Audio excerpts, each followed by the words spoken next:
तेव्हा बरखा तिथे आली. एक छान पातळ सारख्या हलक्या काळ्या रंगाचा गाऊन तिने घातला होता. ती मला विचारू लागली की मी कुठून आहे. मी तिला सांगितलं मी मध्य प्रदेशचा आहे. बरखा दिसायला 32-34 वर्षाची असेल आणि तिच्या नवऱ्याचं वय 45च्या आसपास दिसत होतं. बरखाने स्वतःला खूप चांगलं ठेवलं होतं. जिथं बरखा एवढी सुंदर मनमोहक महिला होती तिथंच तिचा नवरा पोट बाहेर असलेला आणि समोरच्या डोक्यावर केस नसलेला एकदम विचित्र वाटत होता. कुठं बरखाच्या नजरेतील घायाळ करणारी चमक तर कुठे हा अधेड आणि लंपट माणूस. जेव्हा ती पुढे माझ्याकडे वाढली तेव्हा माझं तोंड उघडच राहिलं. तिने खूप गोल गळ्याचं ब्लाऊज घातलं होतं. तिचं ब्लाऊज एकदम काळ्या रंगाचं होतं आणि मखमली होतं. तिने ब्लाऊज खूप टणक घातलं होतं आणि तिने साडीचा खूप बारीक आणि जाळीदार पदर घेतला होता. मित्रांनो, माझं नाव विकी आहे. माझं वय 28 वर्ष आहे. मी मध्य प्रदेशचा रहिवासी आहे. मी दिसायला ठीकठाक आहे. माझी उंची 5 फूट 7 इंच आहे. माझा रंग गोरा आहे. ही कथा दिल्लीपासून सुरू होते. जेव्हा मी दिल्लीत नोकरीसाठी गेलो. माझी नोकरी एका बहुराष्ट्रीय कंपनीत लागली होती.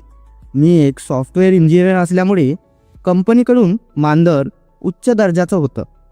सुरुवातीला कंपनीने माझी एका हॉटेलमध्ये राहण्याची व्यवस्था केली होती, कारण सुरुवातीला माझ्याकडे दिल्लीत राहण्याची काहीच सोय नव्हती जेणेकरून मी तिथे सहज स्थिरावू शकेन. पण कंपनीने ती माझी राहण्याची सोय अल्प काळासाठी म्हणजेच एका आठवड्यासाठी केली होती. माझ्याकडे फक्त एका आठवड्याचा वेळ होता, ज्यात मला स्वतःसाठी एक खोली शोधायची होती. मी खोली शोधण्याचा प्रयत्न करत होतो. पाहता पाहता आठवडा निघून गेला. आता घर शोधणं माझ्यासाठी खूप गरजेचं झालं होतं, म्हणून मी सगळे रस्ते शोधत होतो. त्यानंतर त्याच दिवसाच्या वृत्तपत्रात मी एक जाहिरात पाहिली, ज्यात एक खोली भाड्याने उपलब्ध होती. मी त्या जाहिरातीत दिलेल्या माहितीनुसार त्यात दिलेल्या क्रमांकावर फोन केला. फोन उचलताच तिथे एका स्त्रीने फोन उचलला. फोन उचलताच मी विचारलं, मॅडम, तुम्ही वृत्तपत्रात जाहिरात दिलेली आहे, भाडेकरू पाहिजेत म्हणून. तुमच्याकडे खोली रिकामी आहे का? तिथून एक मोहक गोड आवाज आला आणि त्या म्हणाल्या, होय, खोली रिकामी आहे. मी त्यांना खोली दाखवण्यास सांगितलं. तेव्हा त्या म्हणाल्या, आज संध्याकाळी तुम्ही येऊन खोली पाहू शकता. मी ऑफिसचं काम संपवून संध्याकाळी खोली पाहण्यासाठी तिथे पोहोचलो. मी तिथे पोहोचलो आणि पोहोचताच मी प्रथम दाराची घंटी वाजवली. घंटी वाजवताच आतून एक स्त्री बाहेर आली. जेव्हा मी तिला पाहिलं तेव्हा माझे डोळे विस्फारले. काय मोहक शरीर होतं तिचं, जणू एखादी मॉडेलच. जेव्हा मी तिला वरपासून खालपर्यंत पाहिलं तेव्हा पाहतच राहिलो. तिची आकृती 36, 32, 40 असेल. कंबर एकदम बारीक आणि चेहऱ्यावर एक तेजी भरलेली होती. तिने मला पाहताच म्हटलं, होय, काय हवं? मी तिला म्हणालो, मी तुम्हाला खोलीसाठी फोन केला होता. ती म्हणाली, हो हो, या ना, मी तुम्हाला खोली दाखवते. ती वरून चालायला लागली आणि मी तिच्या मागे चालायला लागलो. जेव्हा ती चालत होती तेव्हा तिची लयबद्ध पद्धतीने हलत होती. हा नजारा पाहून मी तर हादरलो. तिने मला खोली दाखवली. खोल्या खूप चांगल्या बनवलेल्या होत्या. मी तिला म्हणालो की मला खोली आवडली आहे, पण आम्ही दोघांनी एकमेकांना परिचय दिला. मी तिला माझं नाव सांगितलं आणि तिने मला तिचं नाव सांगितलं. तिचं नाव बरखा होतं. तिचं नावही तिच्या सारखंच सुंदर होतं. मग आम्ही सर्व औपचारिकता पूर्ण केल्या, जसं की घरभाडे किती द्यावं लागेल आणि लाईट बिलचंही बोललो. आणि मी दुसऱ्या दिवसापासून तिथे राहायला आलो. माझ्याकडे फार काही जास्त सामान नव्हतं. जे होतं ते मी तिथे सामान व्यवस्थित करत होतो. तेव्हा बरखा तिथे आली. एक छान पातळ सारख्या हलक्या काळ्या रंगाचा गाऊन तिने घातला होता. ती मला विचारू लागली की मी कुठून आहे. मी तिला सांगितलं मी मध्य प्रदेशचा आहे. बाकीचं काही ती बोलली नाही. मी माझं सामान खोलीत व्यवस्थित सजवलं आणि निवांत मोबाईल पाहत बसलो. तेवढ्यात बरखा परत आली आणि मागे खोलीच्या दरवाजावर उभी झाली आणि मला आवाज दिला. मी मागे वळून बघितलं. अरे, ही तर आत्ताच गेली होती. आधी पण परत मी मनातच बडबडलो आणि हा बोला ना म्हणालो. तेव्हा ती मला म्हणाली, तू स्वतः जेवण बनवतोस का? मी म्हणालो, नाही, मला जेवण बनवता येत नाही हो, मी बाहेर जेवण करे. तेव्हा ती म्हणाली, मी तुला जेवण बनवून दे. मीही हो म्हणालो, कारण मला घरचं जेवण मिळत होतं. आणि त्यामुळे माझे एक्स्ट्रा पैसेही वाचणार होते. तेव्हाच तिथे एक माणूस आला आणि तो बरखाकडून माझ्याबद्दल विचारू लागला. तो बरखाचा नवरा होता. दोघांच्या वयात बराच फरक दिसत होता. बरखा दिसायला 32-34 वर्षाची असेल आणि तिच्या नवऱ्याचं वय 45च्या आसपास दिसत होतं. बरखाने स्वतःला खूप चांगलं ठेवलं होतं. जिथं बरखा एवढी सुंदर मनमोहक महिला होती, तिथंच तिचा नवरा पोट बाहेर असलेला आणि समोरच्या डोक्यावर केस नसलेला एकदम विचित्र वाटत होता. कुठं बरखाच्या नजरेतील घायाळ करणारी चमक, तर कुठे हा अधेड आणि लंपट माणूस. मी गप्प राहूनच त्याचं आपापसात होणारं बोलणं ऐकत होतो. त्यांच्या बोलण्यावरून मला वाटलं की कदाचित त्यांनी नशा केलेली आहे. पण बरखाने त्याचा हात पकडला आणि खोलीपासून दूर घेऊन गेली. नंतर मी पण त्यांच्याकडे जास्त लक्ष न देता आपल्या खोलीत जाऊन दरवाजा बंद करून आराम केला. त्यानंतर मला तिचा नवरा परत काही फार जास्त वेळा आढळला नाही.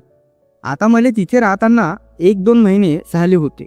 बरखा आणि माझी चांगली मैत्री झाली होती. बरखा खूप चांगलं जेवण बनवायची.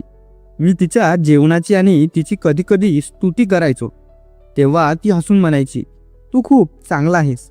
एक दिवस मी अंघोळ आटोपून माझ्या खोलीत शिरलो आणि मूड बनला. तर मोबाईलमध्ये आपले ते व्हिडिओ चालू करून भिंतीला पाठ करून बसलो. 5-10 मिनिटच झाले असतील आणि अचानक बरखाच्या घरातून खूप आवाज यायला लागला. बरखाचा आवाज मोठा होता.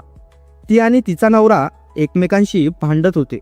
तो दारू पिऊन बरखाशी खूप भांडत होता. दोघांमध्ये खूप वाद झाला. ते नेहमीच एकमेकांशी भांडायचे, पण त्या दिवशी त्यांनी जरा जास्तच भांडण केलं. आजूबाजूचे लोकही बरेच जमा झाले होते, पण कोणीही मधी होऊन भांडण थांबवायचा प्रयत्न करत नव्हते. मग मी तिथे जाऊन त्यांच्या घराची घंटी वाजवली. तेव्हा बरखा रडत रडत घराबाहेर आली. तेव्हा तिनं पाहिलं की बाहेर बरेच लोक आहेत. तेव्हा ती मला म्हणाली, विक्की सॉरी, आज मी तुला जेवण देऊ शकणार नाही. आणि तिने जोरात दार बंद केलं. मी परत माझ्या खोलीत गेलो. सुमारे 10-15 दिवस असंच चाललं. तिने मला जेवण दिलं ना आणि ती मला दिसलीही नाही. पण तिच्या घरातून मला भांडणाचे आवाज सतत आणि दररोज ऐकू येत होते. पण आता हे 2 दिवस परत विचित्र फिरले. आता तिच्या घरातून भांडणाचे काय, तर माणसाचे आवाजही येत नव्हते. काही दिवसापासून तिच्या घरातून भांडणाचे आवाज येणं बंद का झाले याचा विचार सतत माझ्या डोक्यात यायचा.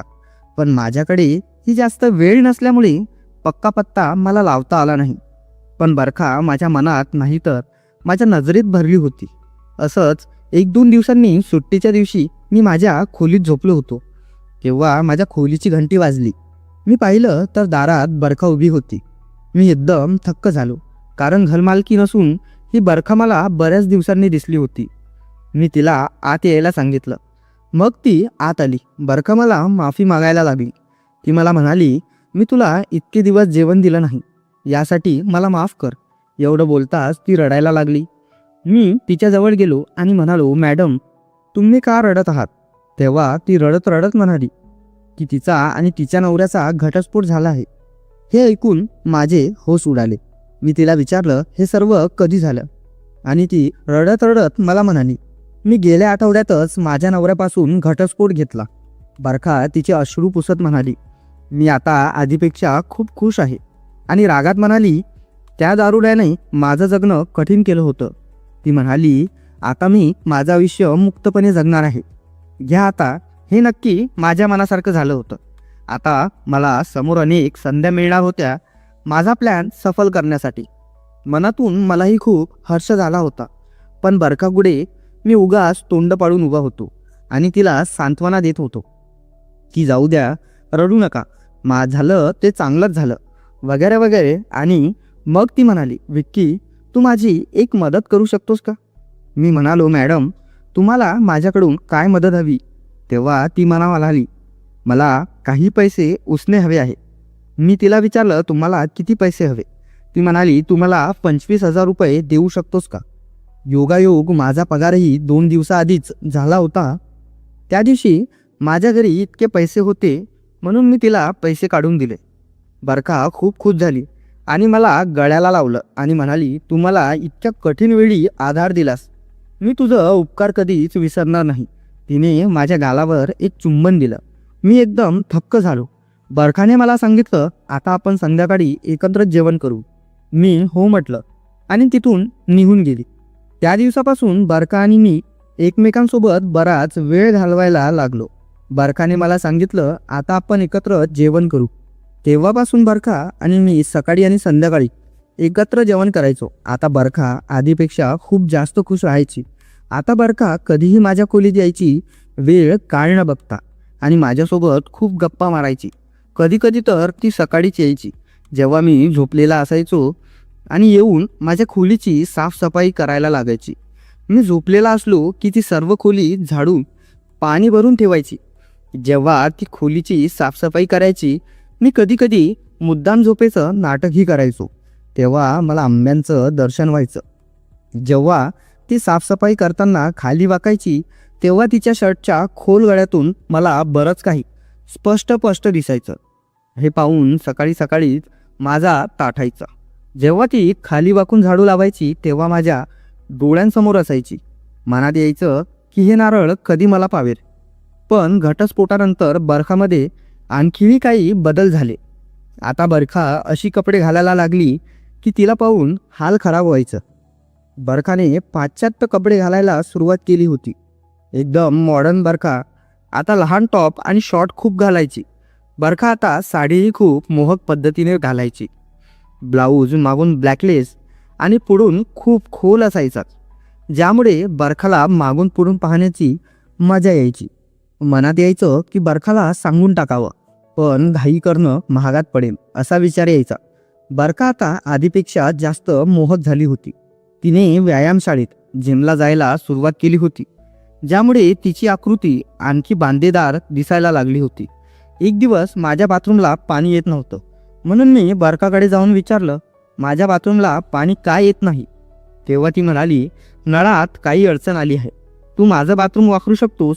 त्या दिवशी सुट्टी होती आणि खूप उकाडाही होता, म्हणून मी आंघोळीसाठी बरखाच्या बाथरूमला गेलो. मी बाथरूममध्ये आंघोळ करत होतो तेव्हा मला वाटलं की कुणीतरी मला पाहत आहे, पण मी त्याकडे फारसं लक्ष दिलं नाही आणि आंघोळ करायला लागलो. जेव्हा मी आंघोळ करून बाहेर आलो, तेव्हा पाहिलं की बरखा बाहेर काहीतरी करत होती. ती एकदम घाबरली आणि तिथून पळत गेली. मीही तिथून माझ्या खोलीत गेलो आणि तयार व्हायला लागलो. थोड्या वेळाने बरखाचा फोन आला आणि ती मला म्हणाली की जेवणासाठी ये. जेव्हा मी बरखाच्या खोलीत गेलो, तेव्हा माझे डोळे विस्फारले. मी पाहिलं की बरखाने काळ्या रंगाची साडी घातली होती. तिने साडी खूप अंगाला चिटकून बसेल या पद्धतीने घातली होती. जेव्हा ती मागे वळली, तेव्हा मागचा नजारा काही औरच होता. तिच्या साडीचं ब्लाऊज मागून बॅकलेस होतं, फक्त एक बारीक दोरी ब्लाऊजला बांधत होती आणि खालून तिची अदा एकदम स्पष्ट दिसत होती. तिच्या चालण्याला पाहून मीही गंभीर झालो. जेव्हा ती पुढे वळली, तेव्हा माझं तोंड उघडत राहिलं. तिने खूप गोलगळ्याचं ब्लाऊज घातलं होतं. तिचं ब्लाऊज एकदम काळ्या रंगाचं आणि मखमली होतं. तिने ब्लाऊज खूप टणक घातलं होतं आणि तिने साडीचा खूप बारीक आणि जाळीदार पदर घेतला होता. बरखा माझं उघडं तोंड पाहून हसायला लागली. मी स्वतःला सावरलं आणि तिला विचारलं, जेवण तयार आहे का? तेव्हा बरखा म्हणाली, तू बस, मी आत्ता जेवण लावते. ती काही सामान घेण्यासाठी खाली वाकली आणि बरखाची मोठी नजरेसमोर होती. साडीत बरखा काय दिसत होती की माझ्याकडे शब्दही कमी पडतील. बरखा वर उठली आणि पाणी घेऊन माझ्यासमोर आली. जेव्हा ती टेबलावर पाणी ठेवण्यासाठी खाली झुकली, तेव्हा एक वेगळं जग माझ्या डोळ्यासमोर होतं. हे सगळं पाहून माझा जीव आणि मी कसाबसा झालो होतो. हे सर्व बरखाही पाहत होती. जेवण अजून लागलं नव्हतं की बरखा मला म्हणाली, पंखा खूप आवाज करतो, तू जरा पंखा पाहशील का? मग ती टेबल घेऊन पंख्याखाली आली. मी टेबलावर चढताच टेबल हलायला लागलं. मी बरखाला टेबल पकडायला सांगितलं आणि मला वाटलं की बरखाने मुद्दाम असं टेबल आणलं आहे. बरखाने टेबलाला जोरात पकडलं. जेव्हा मी खाली पाहिलं, तेव्हा खालचा नजारा काही औरच होता. बरखा दोन्ही हात जोडून उभी होती, ज्यामुळे मला तिच्या सौंदर्याचं एक वेगळं रूप पुन्हा दिसून आलं. हे पाहून माझा जीव डचमळला, पण मी खाली दुर्लक्ष करत वरती पंख्याकडे लक्ष दिलं आणि मग मी पंख्याची प्लेट ठीक करायला लागलो, ज्यामुळे पंख्याला आवाज येत होता. तेव्हा बरखा म्हणाली, यामुळे पंख्याला आवाज येत होता. जेव्हा मी खाली पाहिलं तेव्हा माझी अवस्था आणखी खराब होत होती. ही सगळी परिस्थिती पाहून बरखा हसायला लागली. तिला माझी तळपळ समजली होती, पण तिनं मला भनकसुद्धा लागू दिली नाही. तेव्हा ती आणखी माझ्याकडे पाहत हसायला लागली आणि मला विचारायला लागली, पंखा ठीक झाला का? मी म्हणालो, होय मॅडम. तेव्हा बरखाने मला खट्याळ अंदाजात खाली उतरायला सांगितलं. जेव्हा मी टेबलावरून खाली उतरतो, बरखा माझ्याकडे पाहत होती. पंख्यावरील लागलेल्या धुळीमुळे मी मग हात धुण्यासाठी गेलो. बरखाही माझ्या मागोमाग आली. बरखा आता कोणत्या ना कोणत्या बहाण्याने माझ्याशी बोलत होती. मलाही तिचा हेतू कळला होता, पण मी वाट पाहत होतो ते योग्य त्या संधीची. मग मी जेवणाच्या टेबलावर बसलो. बरखा जेवण घेऊन आली आणि आम्ही दोघांनी मिळून जेवण केलं. मग बरखाने भांडी उचलली आणि मला म्हणाली, तू आज इथेच थांब, मला तुझ्याकडून काही काम आहे. बरखाने मला तिचा फोन दिला आणि म्हणाली, हा फोन बघ, नीट चालत नाही, तू जरा पहा यात काय अडचण आहे. मी तिचा फोन ठीक करायला लागलो. मी तिच्या फोनकडे पाहत होतो, त्यात चित्रफिती चालत नव्हत्या. जेव्हा मी तिच्या फोनच्या सेटिंग ठीक केल्या आणि फोन परत चालवून बघितला, फोन नीट चालत होता. मग मी उगाच त्या फोनची गॅलरी चेक करत बसलो. तेव्हा माझे होश उडाले. मी पाहिलं की बरखाने माझ्या त्या दिवशीच्या बाथरूममध्ये फोटोज होते आणि बरखा माझ्यासमोर उभी होती आणि मला हसत हसत पाहत होती. मी बरखाला विचारलं, हे काय आहे? ती मला म्हणाली, काय? मी तिला चित्रफित दाखवत म्हणालो, हे काय आहे? तेव्हा ती खट्याळ हसत म्हणाली, हे तर तू आहेस, आणि म्हणाली, मला तू खूप आवडतो. ती म्हणाली, जेव्हा मी तुला पाहिलं तेव्हा मला स्वतःला आवडता आलं नाही, म्हणून मी तुझी चित्रफित बनवली. तू सांगशील तर मी ही आत्ता हटवते, पण तू मला वचन दे की तू मला प्रेम देशील. हे ऐकून मी मनातून खूप खुश होतो, पण मी रागावल्याचं नाटक करत होतो. मी रागात विचारलं, तू असं का वागलीस? तेव्हा बरखा म्हणाली, मला तू खूप आवडला म्हणून मी अशी वागले, जेणेकरून मी जेव्हा इच्छा होईल तेव्हा तुला पाहू शकेन. आणि ती मला वेगळ्याच भरलेल्या नजरेने पाहायला लागली. ती माझ्या जवळ आली आणि माझा हात पकडून म्हणाली, मला तुझं प्रेम पाहिजे, आणि मला जवळ ओढून मला चुंबन यायला लागली. एकच लगेच मिनिटात ती माझ्याशी फुटबॉल खेळायला तयार झाली. मला हा खेळ कसा येणार? मी तर हा फुटबॉल पहिल्यांदाच खेळत होतो.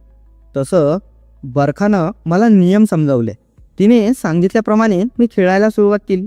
गोलवर गोल मी करत होतो आणि बरखा अजून जोरात खेळ विक्की, अजून जोरात असं म्हणत होती. मी पण फुटबॉल खेळण्यात कसलीच कसर ठेवली नाही.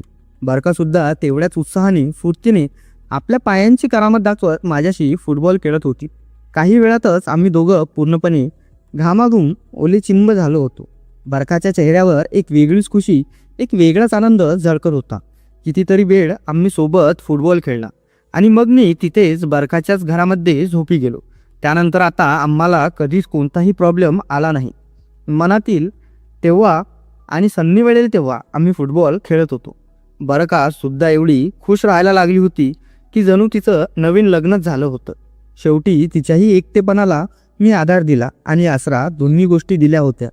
त्यानंतर कितीतरी दिवसानंतर आम्ही सोबतच राहायला लागलो, सोबतच बाहेर फिरायला लागलो, सोबतच फिल्म वगैरे पाहायला लागलो. आणि जशी रूमवर आलो तसा दे दनादन फुटबॉल बरखा मला दररोज नित्यनियमानं गुड मॉर्निंग किस आणि गुड नाईट किस देत होती. तर मग मित्रांनो, कशी वाटली तुम्हाला ही कथा? आवडल्यास व्हिडिओला एक लाईक नक्की करा आणि चॅनलला सबस्क्राईब करायला विसरू नका. परत भेटू अशाच एका नवीन कथेत.